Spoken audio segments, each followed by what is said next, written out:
Now, the Democratic Alliance wants Parliament to find a suitable venue within 14 days. The party says little to no work has been done to investigate the cause of the fire that destroyed the Parliament building or start the process of rebuilding the precinct. The DA claims hiring the City Hall is both costly and unsustainable.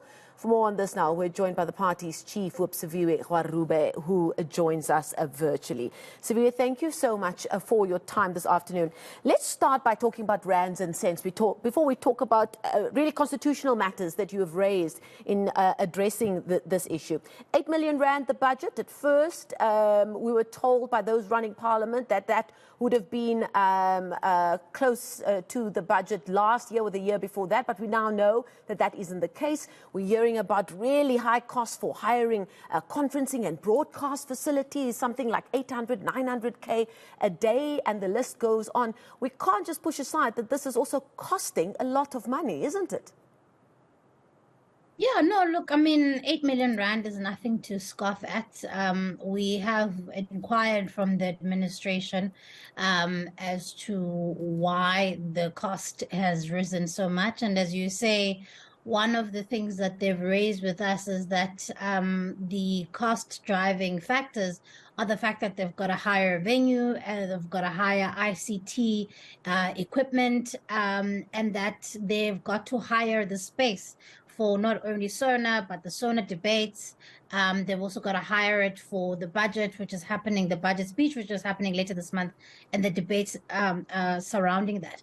But our view here is that the reality is that if Parliament has had a year to firstly find an alternative venue for the institution to do its work, and had we had found an alternative venue like we have been pushing and asking in every single meeting, that when are we going to find a suitable alternative venue for Parliament to meet, none of these costs would now have been at the level that they are at, because we would have had a venue where Parliament could have perhaps procured their own ICT equipment when you don't have to pay to rent out the City Hall. And so for me, this actually goes back down to the fact that Parliament has failed in over a year to do what was expected of them, to have an understanding of how long it will take to rebuild Parliament, which we know, according to Public Works, will be between 3 to 4 years, and then immediately move on to say, right, let's find an alternative venue using the money that was allocated to us during the medium-term budget policy statement of 118 million for Parliament to do its work, over and above the 2 billion rand which has been allocated for the rebuilding project. Now, Siviwe, you point to the fact that at the core of the work that Parliament does from a day-to-day basis is done by and through its standing committees. During COVID, those standing committees were meeting virtually, and it now continues to do so because of the problem that they have for venue and just space for meetings. Can you talk to us about what that feels like? How do you believe meeting virtually by our very important standing committees, how it is impacting the work that they are supposed to be doing? Look, I mean, firstly, I mean, we have a scenario where Parliament is meeting in essentially what would be a committee where it only accommodates 30% of its 400 members. So 70% of MPs at any given time are essentially connected to Parliament on virtual means. Now, we know in a country that has rolling blackouts like ours, particularly at this time, that it's almost impossible to run Parliament in that fashion. People are disconnected often, and people, quite frankly, as members of Parliament, are not engaged with the work at the level that they should be. South Africans have elected us to serve them, and they've elected us to come to work and to engage with the issues that they're grappling with every single day. And our view is that that work is not being done at its full extent, because we have ministers that, you know, simply don't come to Parliament anymore. They simply connect virtually to wherever they are.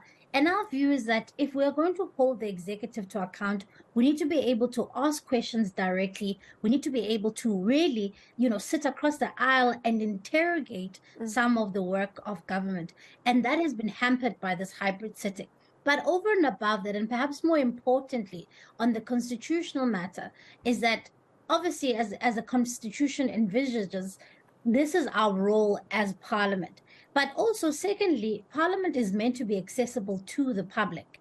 And that's a constitutional provision, because the work that we do here is actually for the public. This is not this institution is not offices for politicians. This is the people's parliament. And the fact that the members of the public have not been able to gain access to parliament since 2020 is a massive indictment. We're now getting onto the third year where members of the public can't go and observe committee meetings, where important legislation is often discussed. They can't come and observe sittings where their issues are meant to be discussed. And so we've given Parliament enough time for them to sort this out after the fire. And similarly, there's just a reluctance of doing so. Well, speaking of that reluctance, you've gone the legal route now. You're saying we're giving you 14 days to find a suitable venue. Why have you felt the need to go the legal route? Is it because you believe that there's a reluctance on the government side to find a more permanent solution? Because it's not like Parliament is going to be fixed overnight. No, of course. And the reason why we've gone the legal route is because we have relentlessly, since January of 2022, when Parliament was burnt down, firstly, we pushed for an internal investigation over and above what SAPS is responsible for, an internal investigation into what went wrong, who was culpable, what is being done. None of that work has been done. We've also pushed for timelines on when we are expecting to see that the rubble which sits outside right now, that has been sitting in the same way for the past year, when are we going to start to see movement in that way? And we are yet to get those timelines, except the timelines provided by Public Works, where they said if we were to rebuild, it would take us 3 to 4 years.